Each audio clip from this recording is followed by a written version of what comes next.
The Unnamable. Oh yeah. Here we go.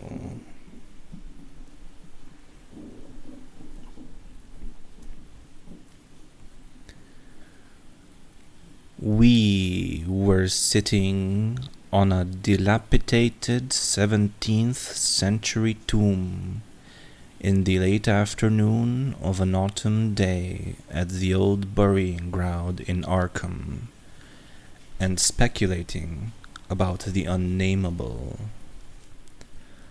Looking toward the giant willow in the cemetery, whose trunk had nearly engulfed an ancient illegible slab, I had made a fantastic remark about the spectral and unmentionable nourishment which the colossal roots must be sucking from that hoary charnel earth, when my friend chided me for such nonsense, and told me that since no interments had occurred there for over a century, nothing could possibly exist to nourish the tree in other than an ordinary manner.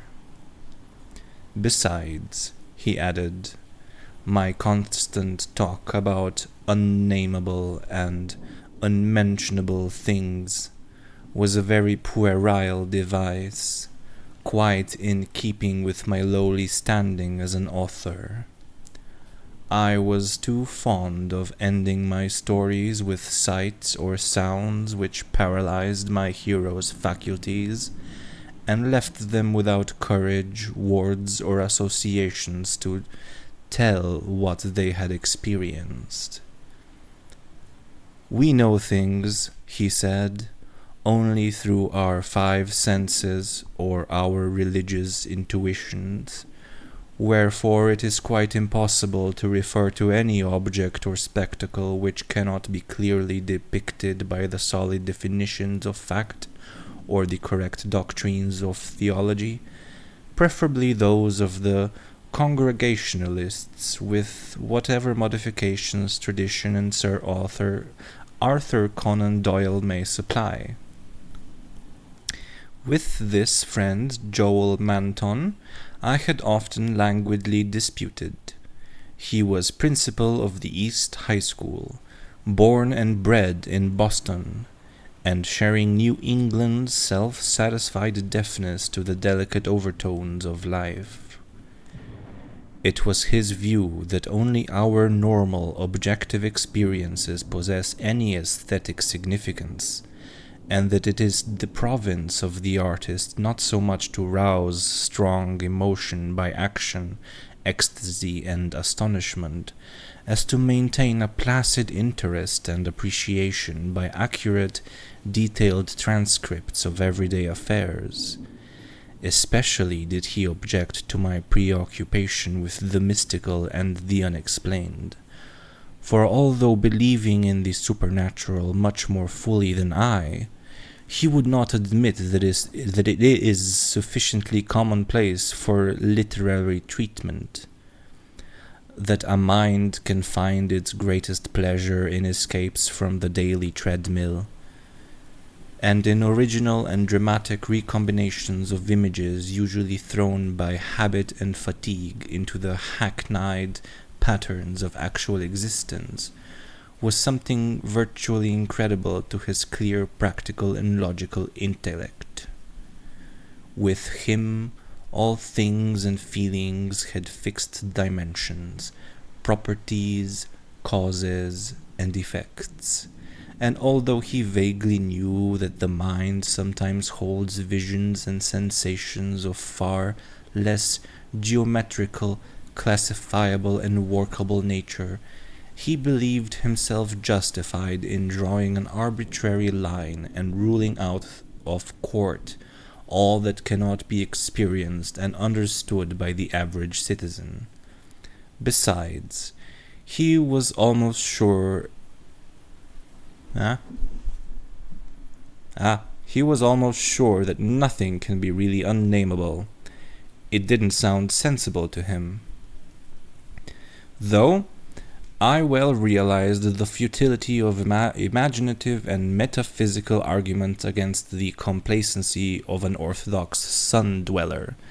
Something in the scene of this afternoon colloquy moved me to more than usual contentiousness. The crumbling slate slabs, the patriarchal trees, and the centuried gambrel roofs of the witch-haunted old town that stretched around, all combined to rouse my spirit in defense of my work. And I was soon carrying my thrusts into the enemy's own country. It was not indeed difficult to begin a counterattack, for I knew that Joel Manton actually have clung to many old wives' superstitions which sophisticated people had long outgrown, beliefs in the appearance of dying persons at distant places, and in the impressions left by old faces on the windows through which they had gazed all their lives. To credit these whisperings of rural grandmothers, I now argued a faith in the existence of spectral substances on the earth, apart from and subsequent to their material counterparts. It argued a capability of believing in phenomena beyond all normal notions. For if a dead man can transmit his visible or tangible image half across the world, or down the stretch of the centuries, how can it be absurd to suppose that deserted houses are full of queer sentient things, or that old graveyards teem with the terrible unbodied intelligence of generations? And since spirit, in order to cause all the manifestations attributed to it, cannot be limited by any of the laws of matter, why is it extravagant to imagine physically living dead things in shapes, or absences of shapes, which must for human spectators be utterly and appallingly unnameable? Common sense, in reflecting on these subjects, I assured my friend with some warmth, is merely a stupid absence of imagination and mental flexibility. Twilight had now approached, but neither of us felt any wish to cease speaking.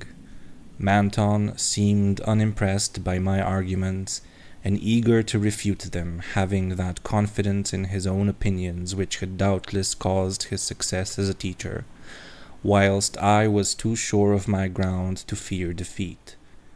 The dusk fell, and light faintly gleamed in some of the distant windows, but we did not move.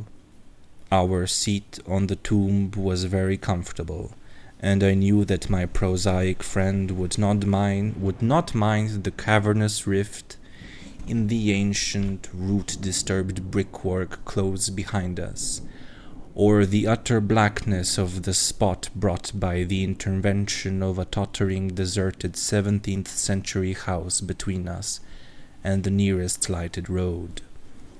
There in the dark, upon that riven tomb by the deserted house, we talked about the unnamable, and after my friend had finished his scoffing, I told him of the awful evidence behind the story at which he had scoffed the most. My tale had been called The Attic Window, and appeared in the January 1922 issue of Whispers. In a good many places, especially the South and the Pacific coast, they took the magazines off the stands at the complaints of silly milksops, but New England didn't get the thrill and merely shrugged its shoulders at my extravagance. The thing, it was averred, was biologically impossible to start with. Merely another of those crazy country mutterings which Cotton Mather had been gullible enough to dump into his chaotic Magnalia Christi Americana, and so poorly authenticated that even he had not ventured to name the locality where the horror occurred. And so, to the way I amplified the bare jotting of the old mystic, that was quite impossible. and characteristic of a flighty and notional scribbler. Mather had indeed told of the thing as being born, but nobody but a cheap sensationalist would think of having it grow up, look into people's windows at nights, and be hidden in the attic of a house, in flesh and in spirit, till someone saw it at the window centuries later and couldn't describe what it was that turned his hair grey. All this was flagrant trashiness, and my friend Manton was not slow to insist on that fact. Then I told him what I had found in an old diary kept between 1706 and 1723, unearthed among family papers not a mile from where we were sitting. That and the certain reality of the scars on my ancestor's chest and back, which the diary described. I told him, too, of the fears of others in that region, and how they were whispered down for generations, and how no mythical madness came to the boy who in 1793 entered an abandoned house to examine certain traces suspected to be there. It had been an eldritch thing. No wonder sensitive students shudder at the Puritan age in Massachusetts. So little is known of what went on beneath the surface. So little, yet such a ghastly festering as it bubbles up putrescently in occasional ghoulish glimpses. The witchcraft terror is a horrible ray of light on what was stewing in men's crushed brains, but even that is a trifle. There was no beauty, no freedom. We can see that from the architectural and household remains, and the poisonous sermons of the cramped divines. And inside that rusted iron straitjacket lurked gibbering hideousness, perversion, and diabolism. Here truly was the apotheosis of the Unnamable. Cotton Mather, in that demonic sixth book which no one should read after dark, minced no words as he flung forth his anathema. Stern as a Jewish prophet and laconically unamazed as none since his day could be, he told of the beast that had brought forth what was more than beast but less than man, the thing with the blemished eye, and of the screaming drunken wretch that they hanged for having such an eye. This much he boldly told, yet without a hint of what came after. Perhaps he did not know, or perhaps he knew and did not dare to tell. Others knew, but did not dare to tell.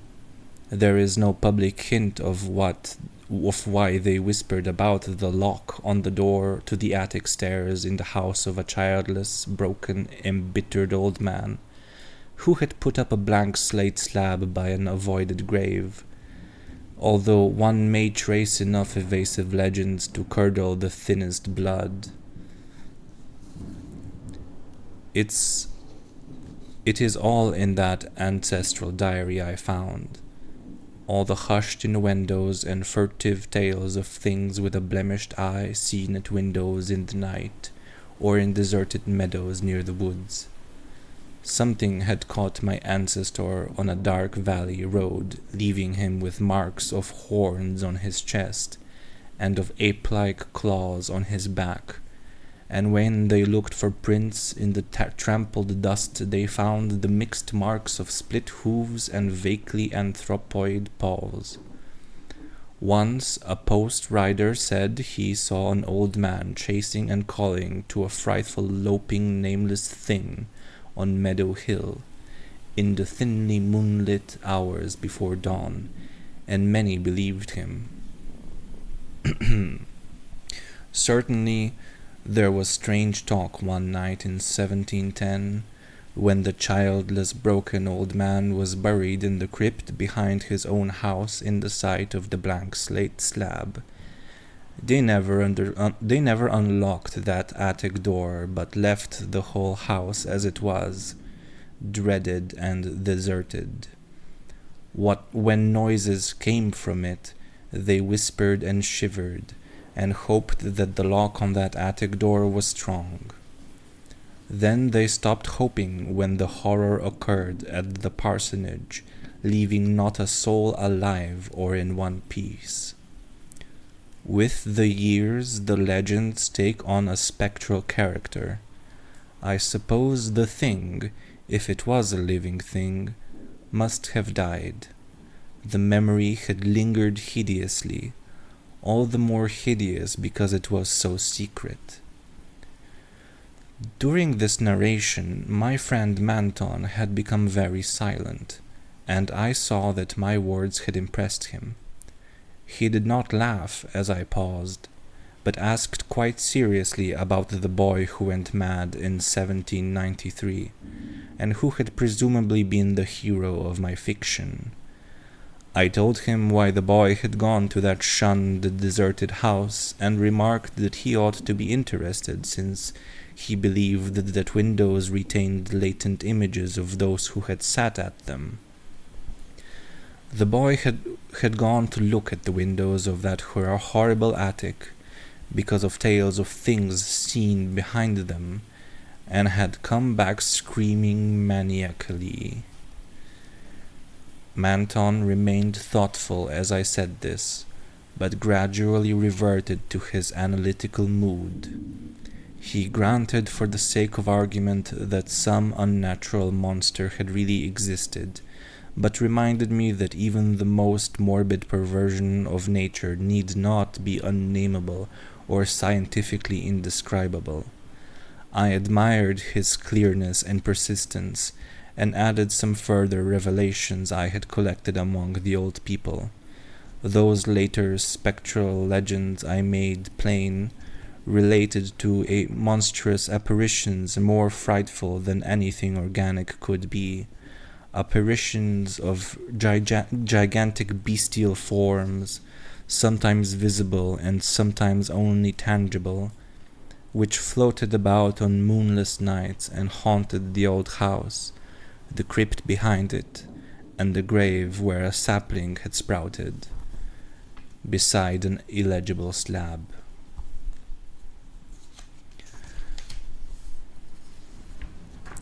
Whether or not such apparitions had ever gored or smothered people to death, as told in uncorroborated traditions, they had produced a strong and consistent impression, and were yet darkly feared by very aged natives, though largely forgotten by the last 2 generations, perhaps dying for lack of being thought about.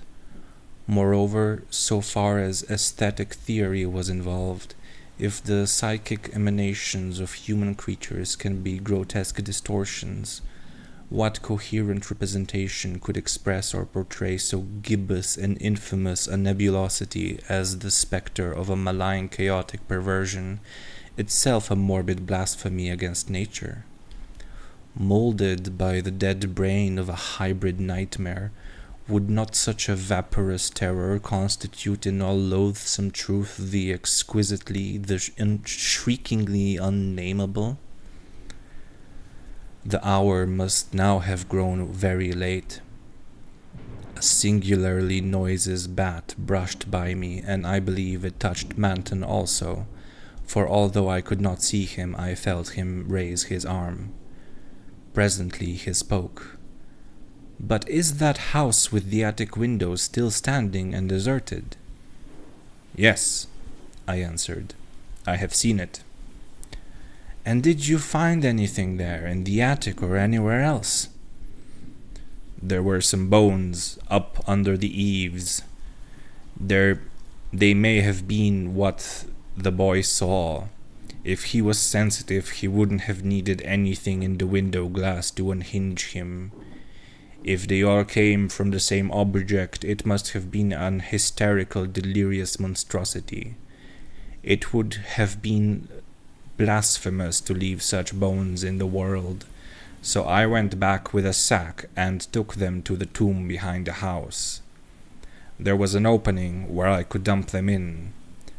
Don't think I was a fool. You ought to have seen that skull. It had 4-inch horns, but a face and jaw something like yours and mine. At last I could feel a real shiver run through Manton, who had moved very near, but his curiosity was undeterred. "And what about the window panes?" "They were all gone. One window had lost its entire frame, and in all the others there was not a trace of glass in the little diamond apertures. They were that kind, the old lattice windows that went out of use before 1700. I don't believe they've had any glass for 100 years or more. Maybe the boy broke 'em if he got that far, the legend doesn't say." Manton was reflecting again. "I'd like to see that house, Carter. Where is it? Glass or no glass, I must explore it a little. And the tomb where you put those bones and the other grave without an inscription, the whole thing must be a bit terrible." "You did see it, until it got dark." My friend was more wrought upon than I had suspected, for at this touch of harmless theatricalism he started neurotically away from me and actually cried out with a sort of gulping gasp, which released a strain of previous repression. It was an odd cry, and all the more terrible because it was answered, for as it was still echoing, I heard a creaking sound through the pitchy blackness, and knew that a lattice window was opening in that accursed old house beside us. And because all the other frames were long since fallen, I knew that it was the grisly glassless frame of that demonic attic window. Then came a noxious rush of noisome, frigid air from that same dreaded direction, followed by a piercing shriek just beside me on that shocking rifted tomb of man and monster. In another instant I was knocked from my gruesome bench by the devilish threshing of some unseen entity of titanic size, but undetermined nature. Knocked sprawling on the root-clutched mold of that abhorrent graveyard, while from the tomb came such a stifled uproar of gasping and whirring that my fancy peopled the rayless gloom with Miltonic legions of the misshapen damned. There was a vortex of withering ice-cold wind, and then the rattle of loose bricks and plaster, but I had mercifully fainted before I could learn what it meant. Manton, though smaller than I, is more resilient, for we opened our eyes at almost the same instant despite his greater injuries. Our couches were side by side, and we knew in a few seconds that we were in St. Mary's Hospital. Attendants were grouped about in tense curiosity, eager to aid our memory by telling us how we came there, and we soon heard of the farmer who had found us at noon in a lonely field beyond Meadow Hill, a mile from the old burying ground, on a spot where an ancient slaughterhouse is reputed to have stood. Manton had 2 malignant wounds in the chest, and some less severe cuts or gougings in the back. I was not so seriously hurt, but was covered with welts and contusions of the most bewildering character, including the print of a split hoof. It was plain that Manton knew more than I, but he told nothing to the puzzled and interested physicians till he had learned what our injuries were. Then, he said, we were the victims of a vicious bull, though the animal was a difficult thing to place and account for. After the doctors and nurses had left, I whispered an awestruck question. "Good God, Manton, but what was it? Those scars, Was it like that? And I was too dazed to exult when he whispered back a thing I had half expected. No, it wasn't that way at all. It was everywhere. A gelatin, a slime. Yet it had shapes. 1,000 shapes of horror beyond all memory. There were eyes and a blemish. It was the pit, the maelstrom, the ultimate abomination. Carter. It was the Unnamable. The end.